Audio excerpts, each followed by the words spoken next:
Good afternoon, everyone. My name is Jordyn Davis, and my partner, Nakyah Hill, and I will be presenting to you the Supreme Court case of Plessy versus Ferguson. The background of the case.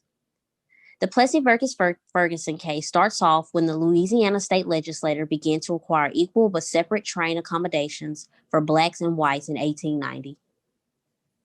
Jim Crow laws were written to separate blacks and whites in public areas, create unequal opportunities in housing, work, education, and government during that time.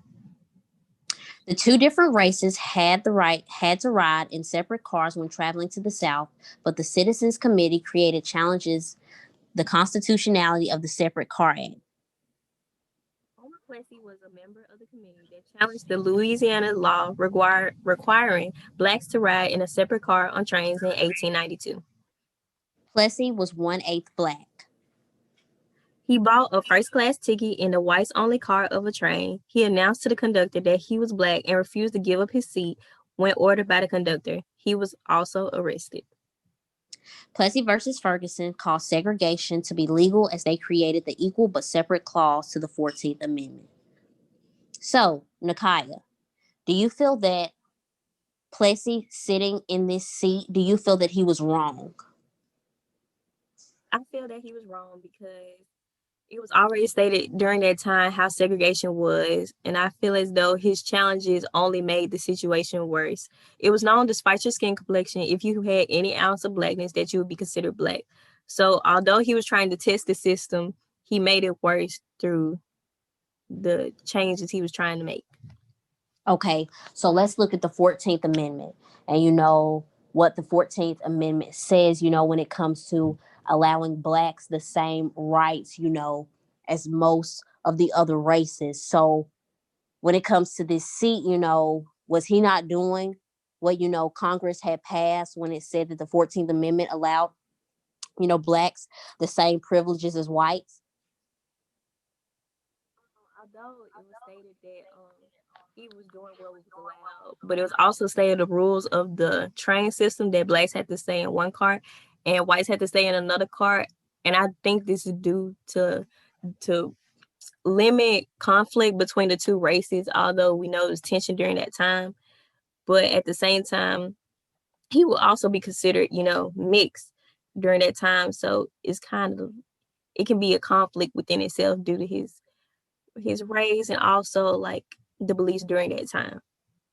So let me ask you something. So considering this situation, and going back to the 14th Amendment, what was the purpose then of the 14th Amendment if there was still so many rules and either way he had to sit in the black section, of the train?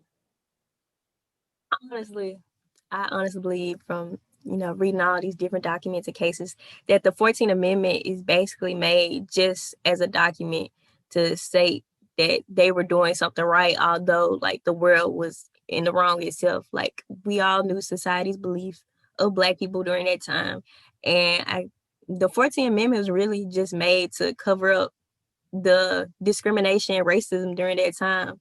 To just basically, it's just a document, although it's supposed to be a document that creates justice and freedom for everyone. That's not really the case for all these different Supreme Court cases. Okay, gotcha. So you're basically saying then, that Plessy really wasn't wrong, that this document that was written really was just a cover up in hopes that, they wouldn't say much or wouldn't argue basically about their rights anymore. I agree with that. I believe that the document was systematic racism, but I also feel like he created, although he was trying to challenge the system, he created a problem for himself as he bought the first class ticket in the whites only car of the train and announced that he was black and he wasn't moving until he was arrested, which created the creation of the separate but equal clause, making segregation legal. At first, it wasn't legal, but then they finally made a document stating that it was legal. So although his efforts were to create change, it also made it worse because once you have a document in firm writing, then it's no changing that document until something else comes forward. Okay, but really though, he was trying to be that person that makes that change and come forward. Let's look at, several, almost 100 years later with the Rosa Parks case, when she sat, in the whites only section, but they asked her to move to the back of the bus, a lot of us doesn't say, she was wrong, even though she got arrested. So that's why I'm just, it's a conflict, because it's kind of like, why is he so wrong? You get what I'm saying? I think because it might be seen that he was wrong because he was just 1/8 black. He wasn't 5/8 blacks or 7/8 black or just fully black within himself. So I believe that at the same time it could also be viewed as selfish because you're just 1/8 black, meaning you're not going through the full experience of being black. Although yes, he still deals with his discrimination, but he can really pass for being white. So he has a privilege that not all blacks have. Although he was trying to create a change and create a movement, he really wasn't. He was involved in the movement, but he didn't really feel the transgressions and the digressions of the black community as a whole until he had to go to jail and be arrested. Okay, so I understand what you're saying, considering that he was not, 100% black. But if we're looking at it, from the inside, still these white people, saw him as black, even with that 1/8, percent. So it's kind of like, it's almost like this. Either way, he still was looked at as black by the white people. So I can see him standing in front saying, I'm black. I'm trying to make a change, because either way, these white people saw him as black or perceived him as black. If today, a 100% black person saw a mixed person, they would still be like, you're black. You get what I'm saying? So they would still, be like, okay, you did try. You tried to make a change. You get what I'm saying? I definitely agree. It seemed like he had good intentions, but it didn't exactly pay off. I mean, it paid off in the years to come, but within that moment, it probably made it harder for African Americans to really just live within during those times because although it wasn't a legal statement saying that segregation was law, it was a bounding ideology for blacks and whites to cohabitate in a sense to create peace. Although we all knew that there wasn't peace during that time, but that was the reason why it was created, and also to have blacks go through circumstances that were unfortunate and unequal. So I feel like it did not pay off though, because this case took place in 1896. So we're dealing with the Civil War had just passed. Reconstruction, the Emancipation Proclamation. That's the only reason I feel like it did not pay off, because of the time period, not because he probably just wasn't thinking or just made a mistake. Not him himself. I don't think it's him that caused the problem. I think it was the time period, you know, because also, you still had the 14th Amendment that just also had been passed close around this time, no more than 20 years later. So I feel like the big deal about it is this the time period, because like I say, Rosa Parks, you know, people didn't look at her as being wrong.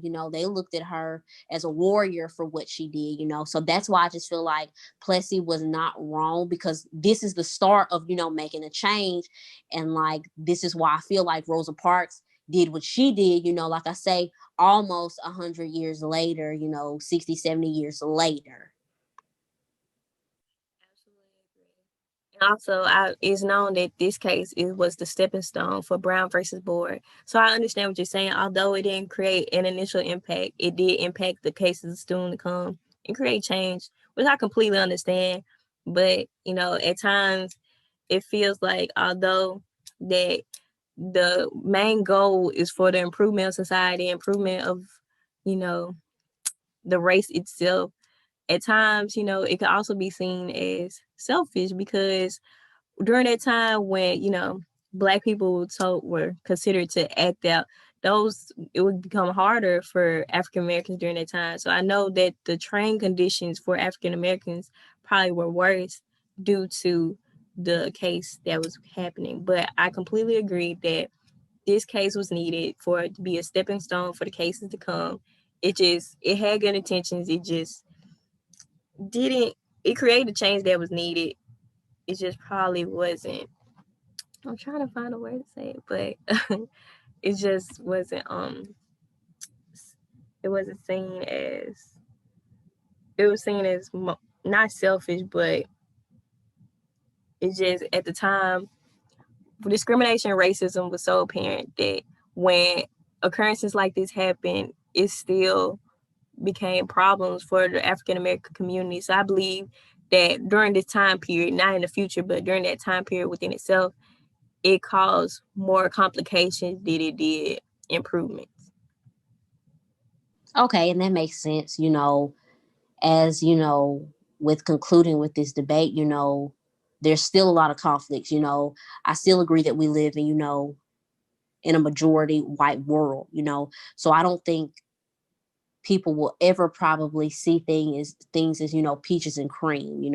I don't think people will see the beauty of him trying in that aspect to make a change, because there was so much racism clouding over the society at that time.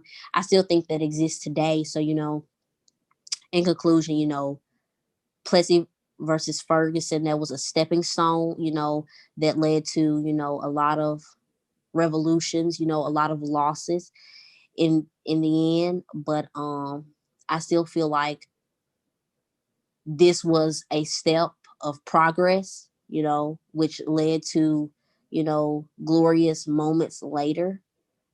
So I don't feel that he was wrong. I feel that he had every reason to do what he did. For the conclusion of this debate, I also agree.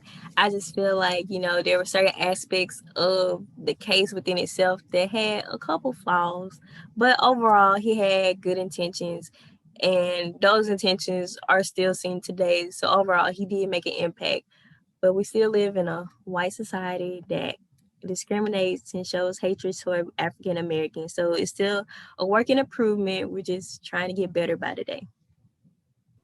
And this concludes our Supreme Court case debate. So what you think?